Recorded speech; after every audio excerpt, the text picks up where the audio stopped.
What's going on, guys? The Lone Salesman here, and today we're going to talk about Evangelion 3.0 plus 1.0 Thrice Upon a Time. So, I just watched it in subs, and I got a lot more out of it this time. Like I said last time, I saw it without subtitles, so there was a lot of things I didn't understand, and there are some things I missed.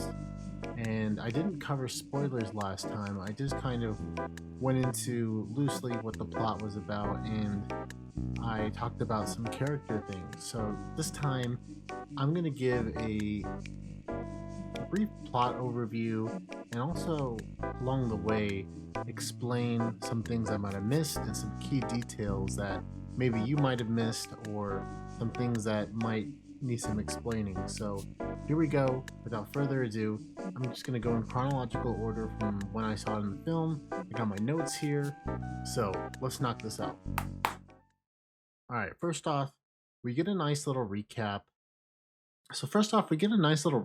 And one thing I noticed, a very small detail, but there were different aspect ratios between recaps. Now, going back to the older movies, I didn't notice this, but I'm not sure if it's because like after every impact it's showing like a different aspect ratio, like the world's changed. I'm not sure, but anyway, we get that. And then the next 10 minutes is basically it's WILLE, or Willie, I like to call it.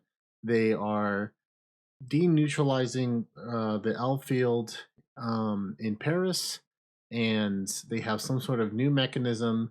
And we have Mari piloting her Ava, modified with machine guns. She's there to defend the objective.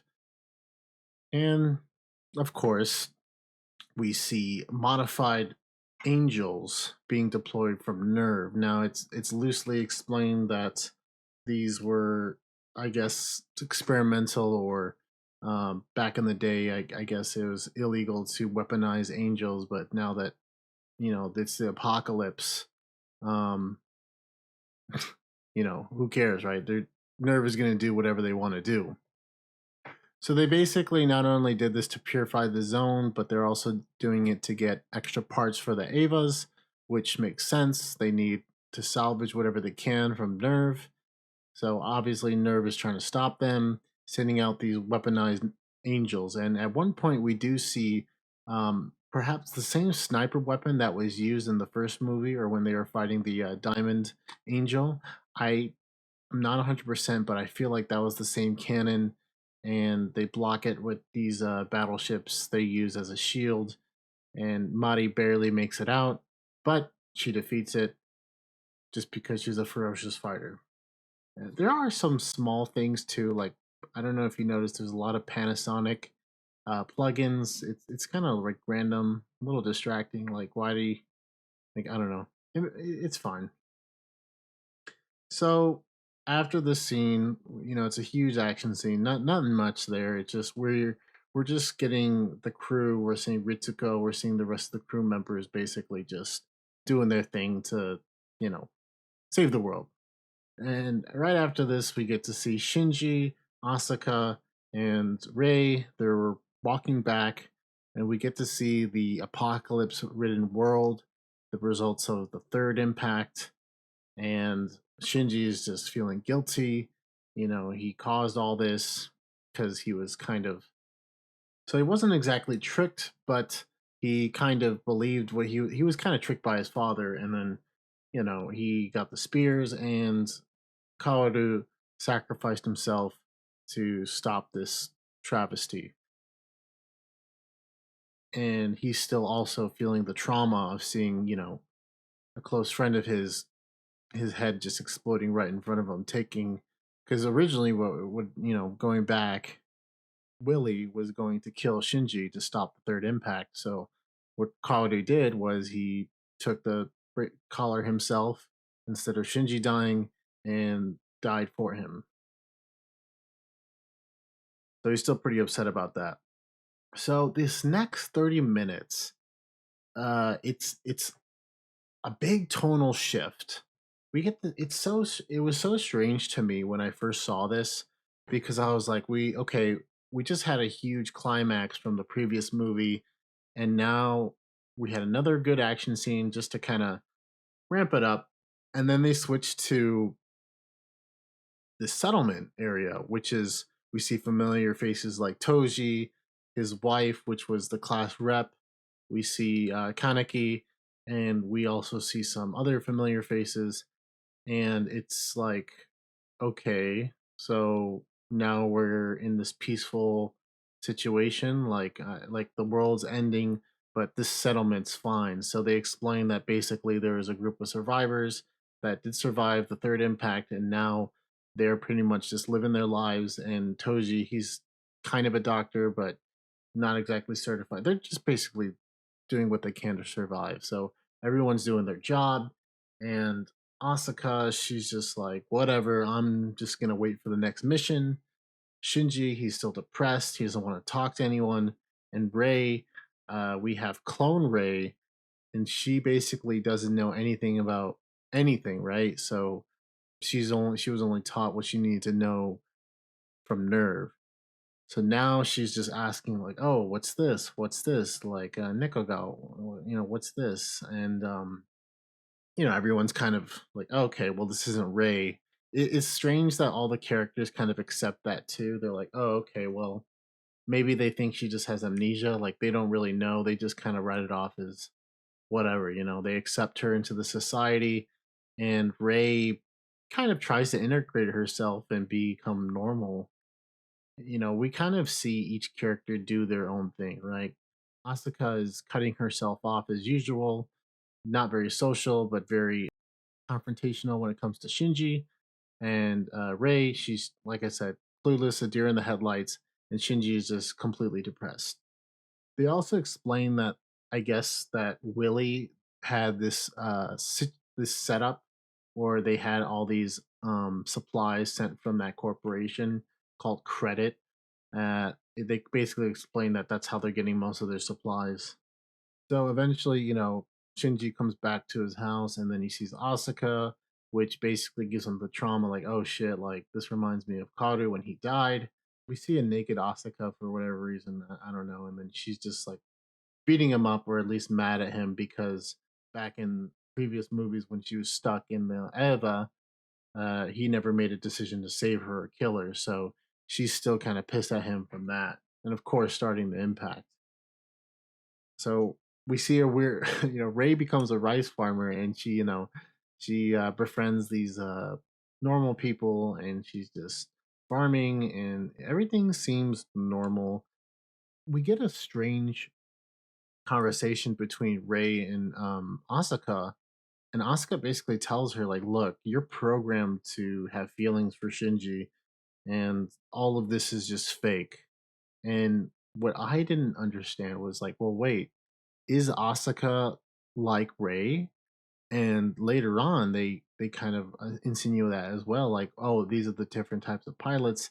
Even Shinji was maybe psychologically they were modified to do these certain things, especially Ray being, part of the clone series. Ray accepts this and she's just like, I don't care. I'm going to live my best life and accept it for what it is and make the best of it. So it's a little uplifting. And we see Shinji, he kind of runs away. He goes soft, after Asuka force feeds him and, yells at him for being a coward or whatever. He runs away to this old abandoned nerd facility, and he's just sitting there and won't talk to anyone. Ray occasionally visits him and gives him food, tries to give him the MP3 player, which is important, or the cassette player. It was owned by his dad, so every time he sees it, he's reminded by it. And eventually, Ray does convince him to come back.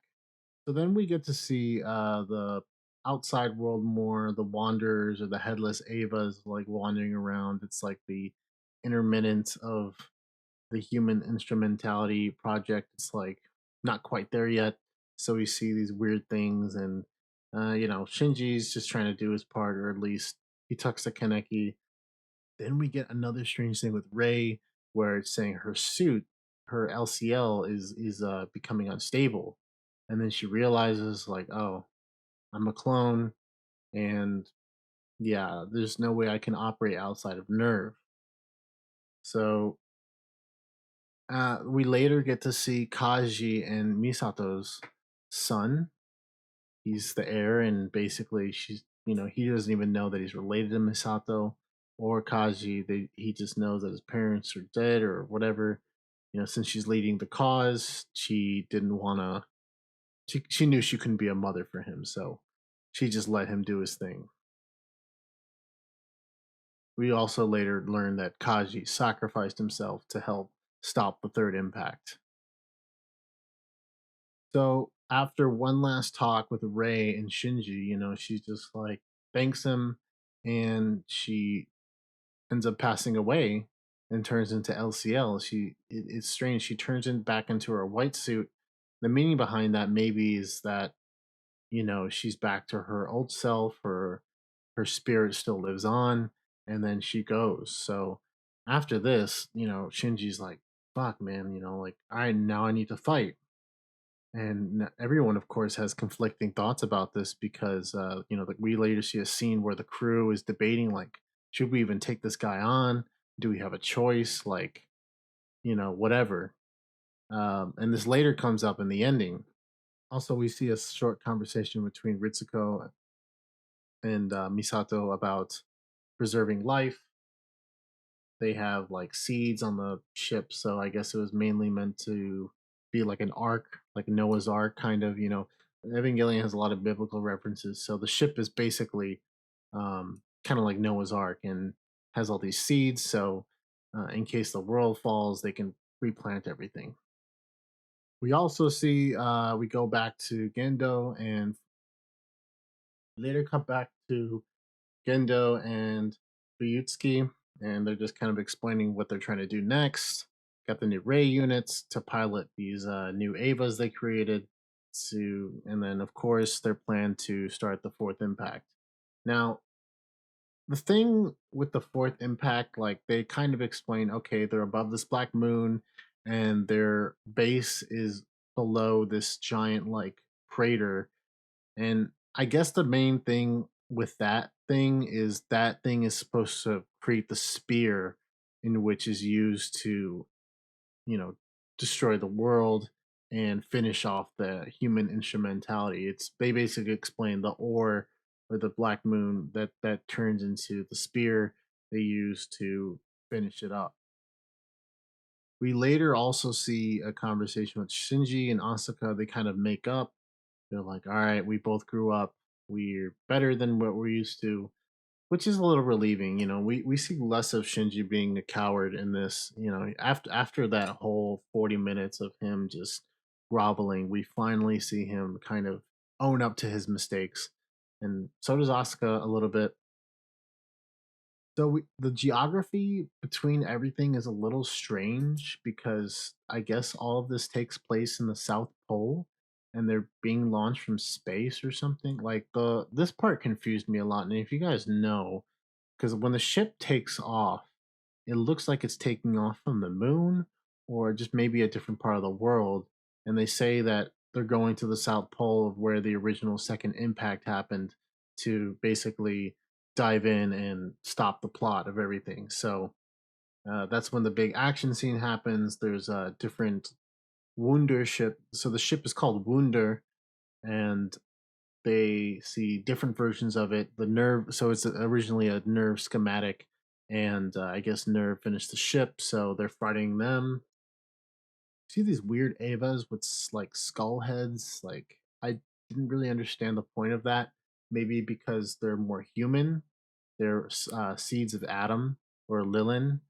They're not looking like angels so much, they're looking like humans. So I think that was the reason for that design choice. We finally see Asuka. They launched all their weapons and they destroyed this crater. So now the Unit 13, the same Ava that was piloted by Kaoru and Shinji, is revealed. So Asuka goes in for the attack while Mari is defeating all the other angels. She's like taking them out by the thousands. Like there's a huge action scene. It's pretty spectacular. And then we see her try to her Ava opens its AT field because it's scared because this later comes in, right? So we know that the AT field is basically like your soul, right? So when you open it, it's like someone's coming into your soul. So if it's getting blocked or it's blocking something, these Avas represent, the mother of these children. So the Ava is trying to protect Asuka because it knows that, attacking this unit is going to cause some trouble. So eventually she does break it. So then Asuka does this really strange thing where she takes off her eye patch, and we see the same mechanism that controls the L fields come out of her eye, and we discover that she's actually part angel, just like Ray, which is like, what? So I guess when there was the whole reason. So that's what makes sense now, is why she was piloting that Ava in the second movie, is because she was part angel. So she had the same, I guess, similar thing to Ray.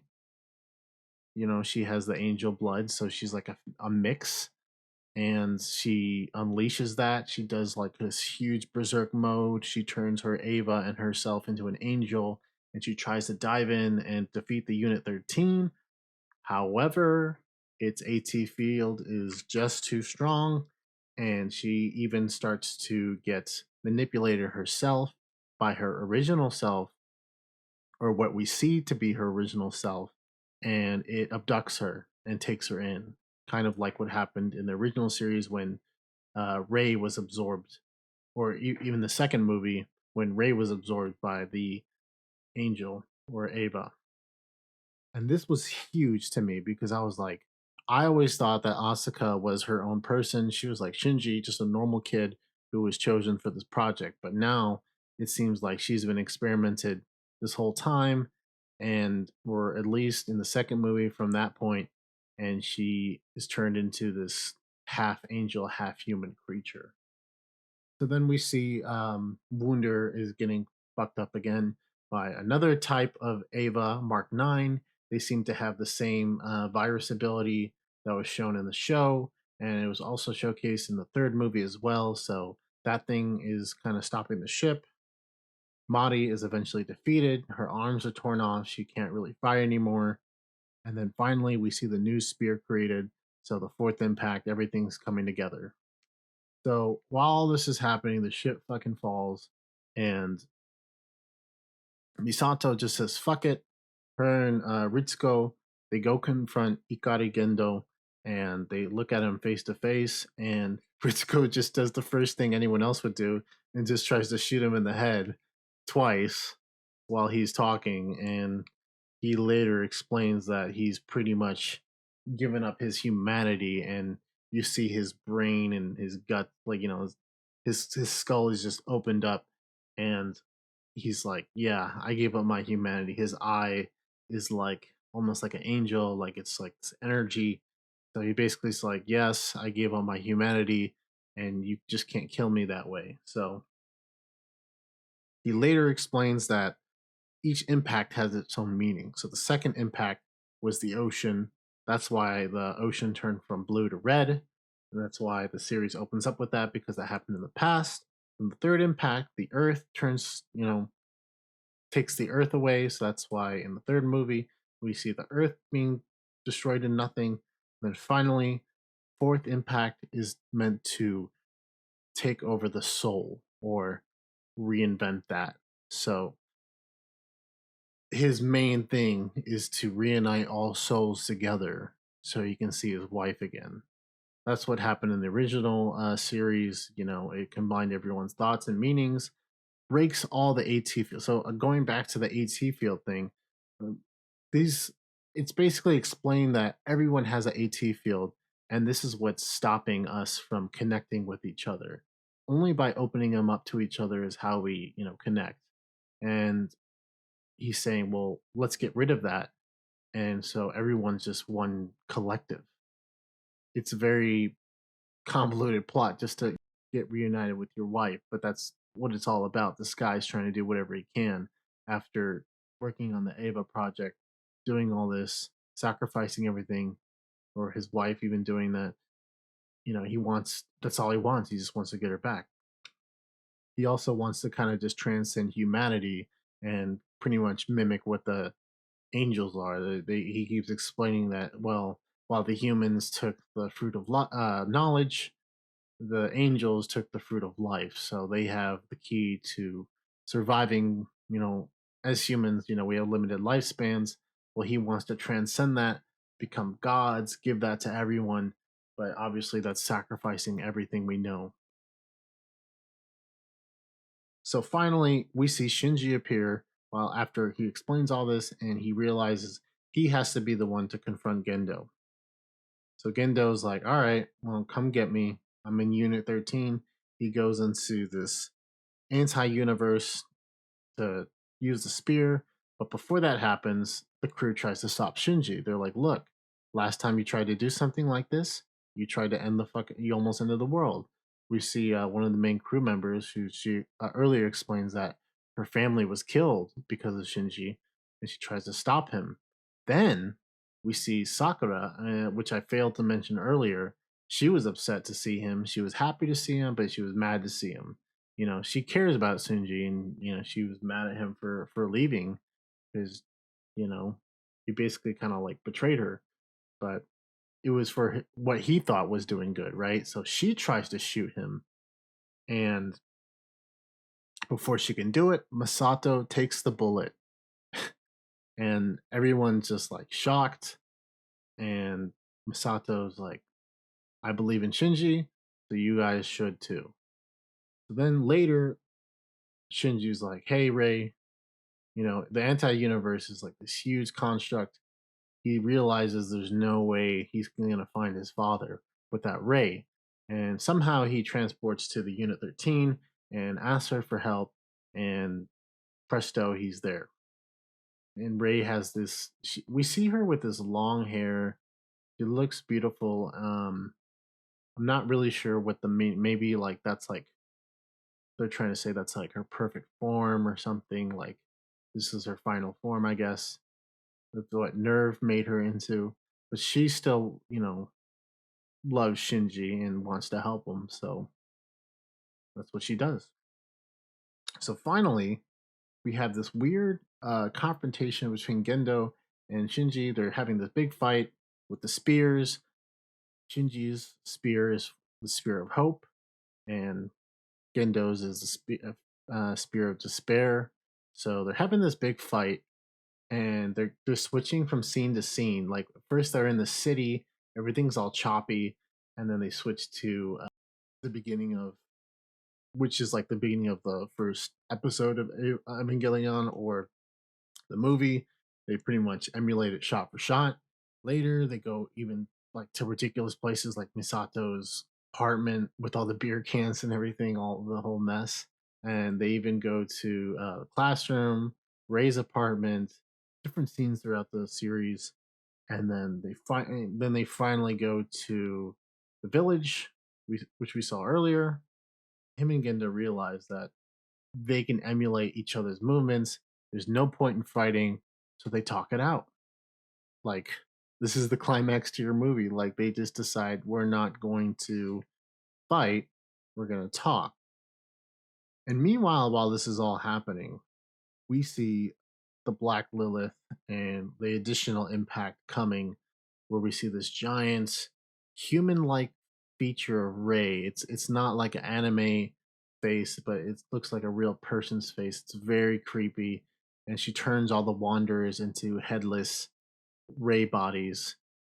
And then we get this really important scene between Fuyutsuki and Mari.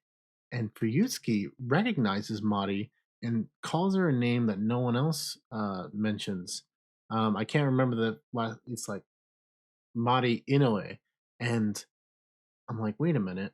How does he know who she is? And she's like, oh, no one's called me that in a long time.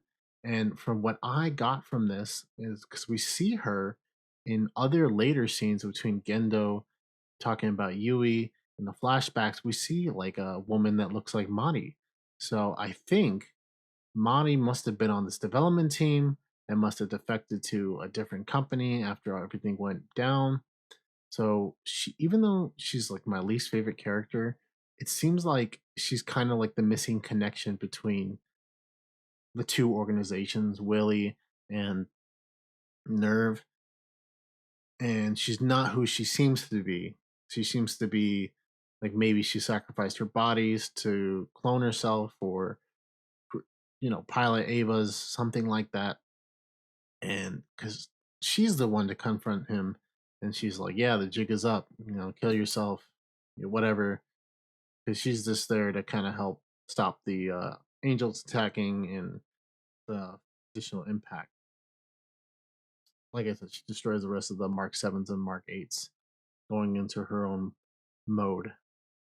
Again, they're talking more and more. Gendo's kind of explaining why he's doing what he is and who he was in the past. And it turns out he's not too different from Shinji, he was very lonely and couldn't connect with anyone, family, friends. So him and Shinji's the product of him the way he is because that's just who he is. And I think maybe the creator must have emulated this too because there's a lot of the shots in the movie are from Ube, which I think is his hometown, which is in the Yamaguchi prefecture in Japan. Not very well known. I mean, some people know it. I've been there, but it was a very particular scene to put in the movie. So finally, we see kind of the anime ending where Shinji is talking to everyone and he's just kind of making amends. He even talks to Kaoru, he talks to Kaji, he talks to Asuka, he apologizes to her, he admits that he had feelings for her, he talks to Rei, and then he realizes that the only way to fix the world is a neon genesis or not change too much, but just get rid of the Avas, get rid of the angels, get rid of everything. And he wants to sacrifice himself. He's like, look, I'm gonna sacrifice myself, bring the world back to normal. Before he does that, Gendo takes or Yui, his mother, takes the spear away from him because remember she is in the soul of the original Ava. So she sends him away, and while she does that, Gendo joins her, and that's how they join. He joins her in death, and I thought that scene was beautiful. I mean, despite Gendo, ending the world, we see this beautiful scene where they're transcending, and then finally we see Mari. She turns out to have survived, and we also see Shinji. Well, Shinji's waiting on the beach, and we see a strange storyboard forming into like notes, into black and white drawings, and then it goes back to color once Mari enters the scene. It's very interesting artistic choice. I think it's just kind of showing that this is the end, or I don't know. Like it was a very particular choice. And then finally, we see everyone at a train station, the Ube train station. We see now in the original time, the first time I saw this, I didn't see Kaoru, Rei, and Asuka in the background. I think they added that in because in the original ending, I did see Mari. She comes up to Shinji. She's like, "Hey, guess who?" She does that early in the film, and they live their life. They go somewhere, and it's a seemingly happy ending. And when you think about the name of the film, Thrice Upon a Time, I mean, we've had three iterations of the endings to this series. I mean, we have the original anime ending, which is a huge talking thing. It's very complicated, hard to follow. Then we get the anime ending movie, which is supposed to follow that, which is kind of like the worst ending. It's the apocalypse, basically, and Shinji basically just wishes for everyone to just die. And this is the good ending.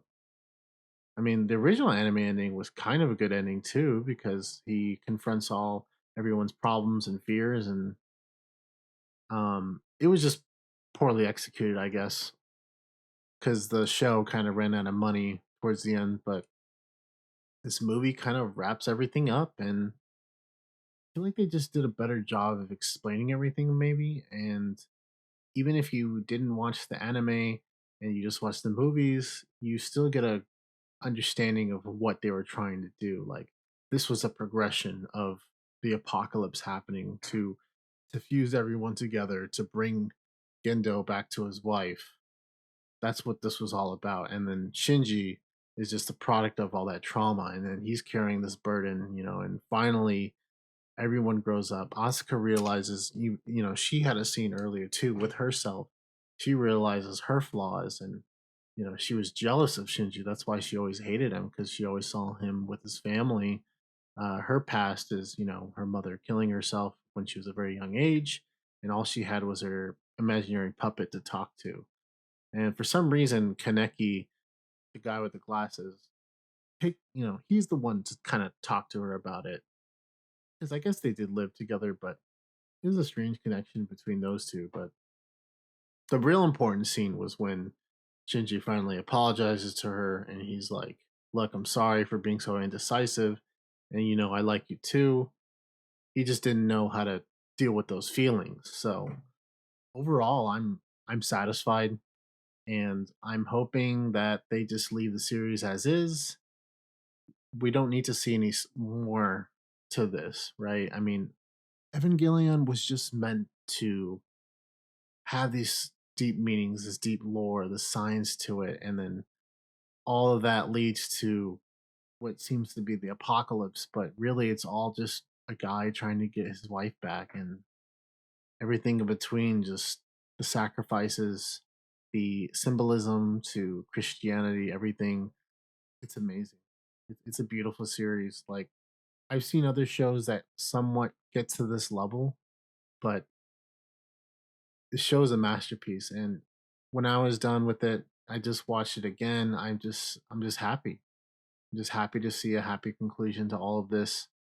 I don't mind the I mean, even before the dark endings were satisfying too, because you just see this beautiful, like, giant mass, like, this art of the world just ending. It's just nothing, like, you just speechless when you see the scene of the world ending. Like, I can't describe everything, but I highly recommend you go see it yourself. And I hope you got something out of this. I briefly explained a little bit of everything. If you have more questions, leave a comment and I will answer to the best of my ability. Let me know if I missed something. And I hope you guys enjoyed the movie, and I hope you guys enjoyed this podcast. Thank you. Lone Salesman out.